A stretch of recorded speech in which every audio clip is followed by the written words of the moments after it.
Welcome to this talk about woman. Let me introduce you, first of all, Anastasia Mikova, one of the directors together with Jana Bertrand of the beautiful movie Woman, and one cast member, Emma Holten. Hello. How are you guys? Hi. Hi. Brave new world. Yes. Well, now we're having this talk. We were supposed to have it live on the Royal Theatre. Instead of we're having here from our living rooms in Paris and Copenhagen, right, Emma? Or are you in New York? Unfortunately not. Or no, maybe now, luckily. I don't know. Well, let me begin. I was a fixer at on the movie with Anastasia hiring me. And so thank you for that. It was delightful to be a part of this movie. And it's a quite special movie because it's like 2,000 women, 50 countries. And it covers a lot of different subjects. It covers love, it covers happiness, it covers career goals, it covers body image, and also serious images like domestic violence, trafficking, and rape. But this idea started like way before it all. There was Me Too and Weinstein and all of this. So Anastasia, how did you come up with this idea to begin with? Well, to start, I'm so happy really that we finally, even though I'm not physically there with you in Copenhagen, but we still can have this conversation. It's cool. Thanks to internet and Facebook. Thank you, Facebook. It's interesting because, yeah, the idea came up while we were filming for our previous film, which is called Human, and for which we have already done a lot of interviews of people from all around the world with Jan. And while we were filming, and I did a lot of the interviews myself for Human, there was something that really struck me. It was the difference in the approach between men and women. First of all, we would come to a country and, you know, men would be at ease. They would be happy to share their story. They would be proud to share their story. Whereas the women would first be quite suspicious, would ask us so many questions about like, why all of these intimate questions? What are you doing? What is it for, etc. But once they were in front of the camera, there was something else that really struck me also. It was as if for many of these women, they have been waiting for this moment their whole life. As if all of the things they have been keeping inside for so long could finally be released. And I could physically feel that liberation, you know, when we talk about women, you know, freeing themselves of a lot of stuff right now, it's really something I could physically feel. And so when we finished Human, we discussed it with Jan together, and it became obvious to us that timing was right and women were ready to talk. Because in some countries, in some of the countries where we filmed 15 years ago, it was just impossible to find a woman, you know, ready to share her story in front of the camera, like on such intimate topics. And here we were, and women would come to me and tell me, okay, I want my story to be heard. And this was really new. So we thought, okay, they are ready, they want to be heard. And so let's, you know, create a window for them so that they can be heard. And this is how this project started. It's really interesting because also like the whole thing with men automatically being talk and it comes natural to them, while with women it's more like we have a lot of secrets and we're not always willing to talk about them or maybe trust people. But Emma, just tell me, what do you think about that when you hear that? I think certainly there's been in the masculine tradition and in the in patriarchal societies, and we all live in patriarchal societies in some ways, there is a way of suppressing women by making them ashamed of almost everything that happens to them. That making them feel that their story isn't relevant, making them feel that they aren't important, making them feel that what they have to say isn't history, it's not relevant, it's not interesting to other people. And that is a very effective way of making people feel silent, right? And when people feel ashamed and don't feel that they're important, it's also very easy to oppress them because they won't tell anybody. For example, the movie opens with an extremely moving scene with a woman who is this, very obviously incredibly brave woman who does, extreme sports, and she does all these things. And then she tells that the most brave she's ever felt and the most afraid she's ever been was telling that she's been a victim of human trafficking. And then when you hear this, first, as a woman who's spoken about sexual violence, like, I'm not surprised at all. I know exactly what she feels like. But when you think about it logically, it makes no sense. Like, why would you be ashamed of something that's not your fault, and that shouldn't ever have happened? And I think that's something that the movie really does, is that it lays it out so clearly and barely that you can see how illogical sexism and misogyny and oppression of women is, and how violent it is. Because when you get to hear their stories very clearly, it makes it very clear that most of these terrible things that happen to them is not their fault, but they're the ones who carry the shame and the burden of the violence that they experience, or that we experience, I should say, maybe. Yeah, but that makes it also a huge responsibility, because I mean, you have these stories, like, for example, Emma Holten today, she works with Oxfam and is like a really well-known gender policy advisor and stuff like that. But she used to be a victim of revenge porn, and it's just one of these many stories that you have to also guard, in a way, Anastasia. Like, I mean, how is that, having women to trust you with the stories? Do you think it's a good thing that is both you and Jan, or is there like a thing with being a woman that makes women open up more, do you think? Well, first of all, just to react on what Emma just said, I think for us the most important was already to prove to the women that what they had to say was important, because how many of them would first start by saying, why me? Why my story? My friend is so much better than me. My neighbor, you should see her, etc., etc. And we would spend time almost proving them that they're as important and as incredible. And for me, this film, first of all, even though it talks a lot about discrimination, violence, and all of the stuff that has to change, but first of all, it's a celebration of women. It's a way to show them how great we all are and how resilient and strong we all are. So I hope that all of the women who will see this film, and also men, will feel this strength and the resilience women have. And to go back, obviously, to the responsibility you were talking about, you're right, it's a huge responsibility, because, a lot of the women who shared their stories have shared it for the very first time. Emma had, the strength to already do it, and she has already been, as you said, an activist and everything. But for many, many of these women, it was the first time they would even see a camera in their life. And they would, share things they have never shared with anyone before. And so how do you deal with that? And it's a long conversation. It's a lot of reflections we had with Jan, but also with 6 journalists who worked with us. Actually, it's not me who came to Denmark, as you know as well. It's Saskia, one of the great journalists who worked with us during the 2 years of productions. And all of us, the journalists, the team, the cameraman and woman, and me and Jan, we would always think, okay, how do we approach it so that it's never, the journalist who is pushing the person. It's never the journalist who is trying to get something from the person that the person would not like to share. And so it would be really a conversation that would take, I think there are 2 keys to our work. It's time and it's trust. So our, as you know, our interviews were very long, and we would always take time. It's like you can't go deep. You can't go so intimate in 10 or 15 minutes of conversation. It just doesn't work that way.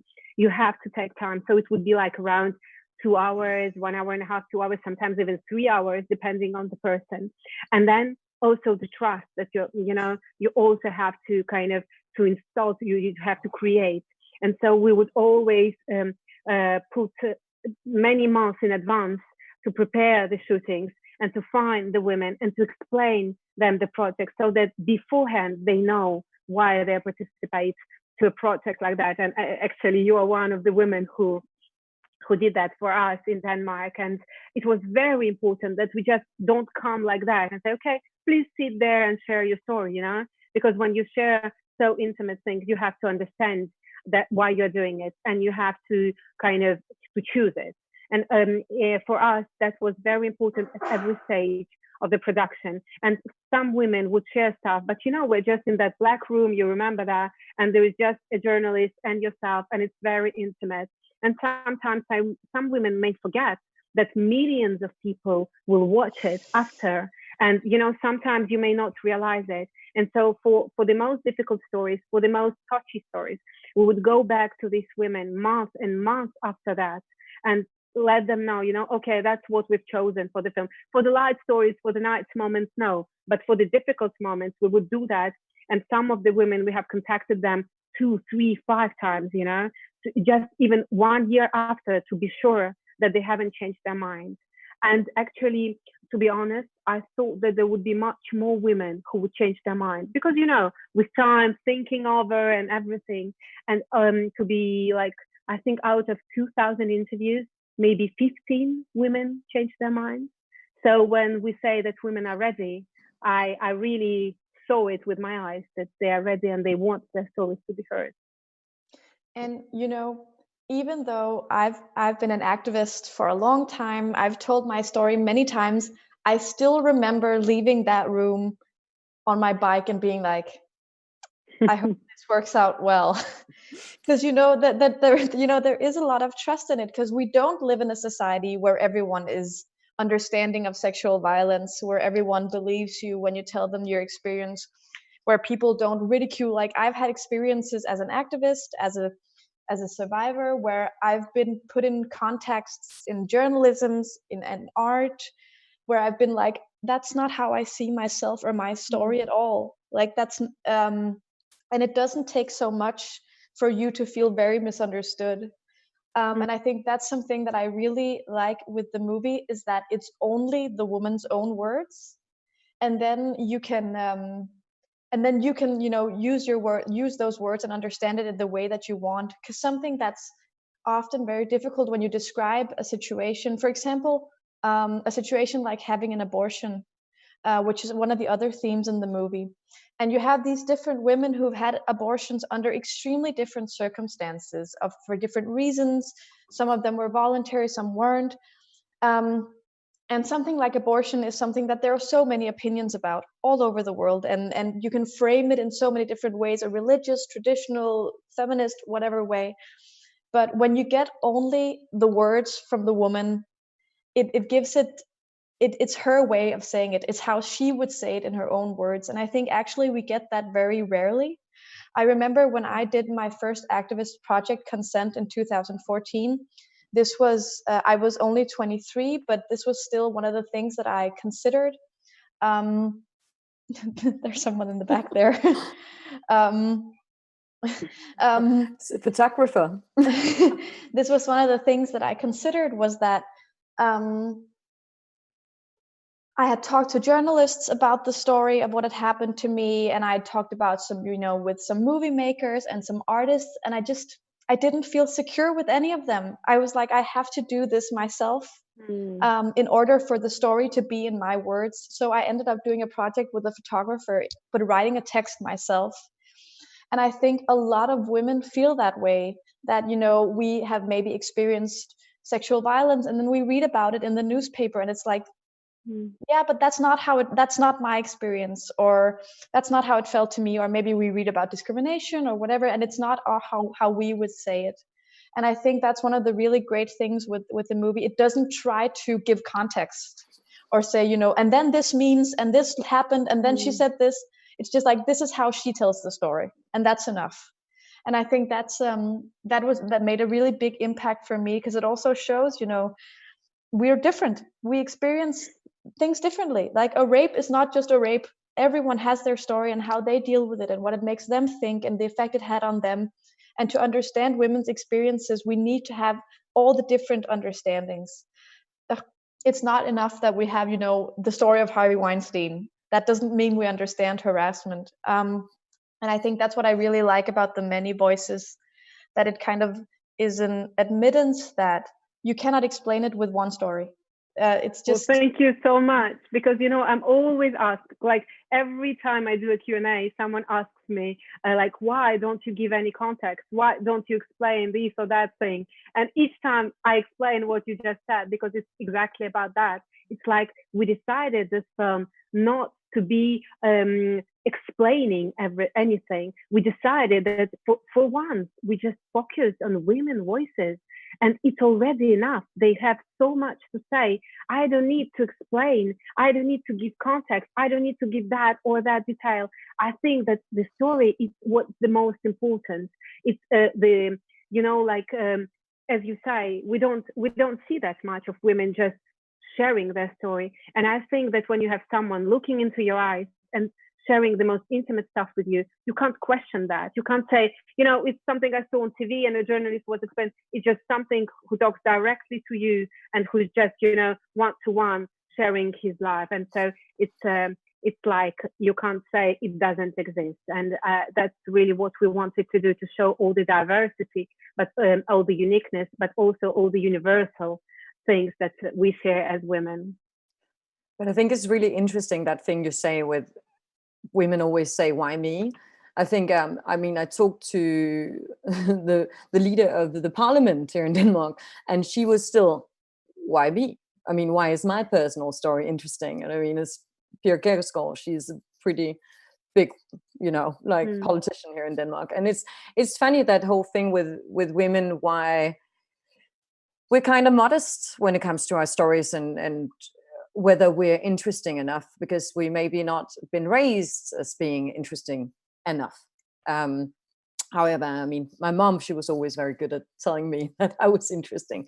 But the thing is it's interesting when we were talking about doing the interviews and that whole intimate setting. It is literally in Denmark, it was me and Emma in the same room and just looking into each other's eyes and me doing like different things with my hands, because then I was like, no, move on to something different, because we had to like do these interviews very tight. It had to be like, you had to be good at making a long story short, and still you had to be good at telling your story and being passionate about it. And I think it was quite a challenge for Danish women, because we're not maybe that passionate always. So the whole thing is like, shit, there's a camera, we're gonna do like this, and then but I think eventually we got it out of them, and it was interesting in like the whole casting process with the whole pre-interviews with people is sometimes you could be really surprised. They had like a really strong story, and they were really,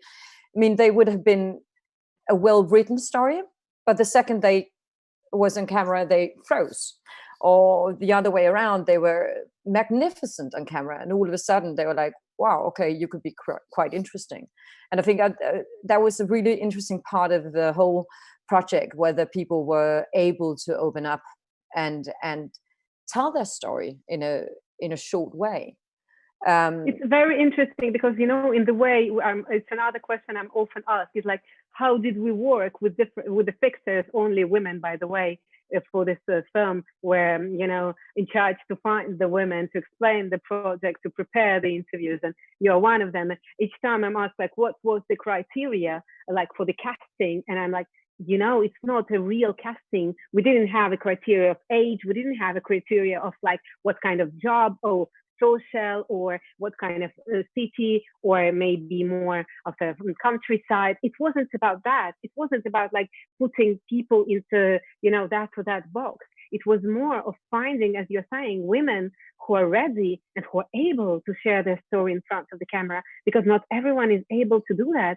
Not everyone is able and willing to share their emotions, the most private emotions, with everyone. And also sometimes you want to do it and you just you can't.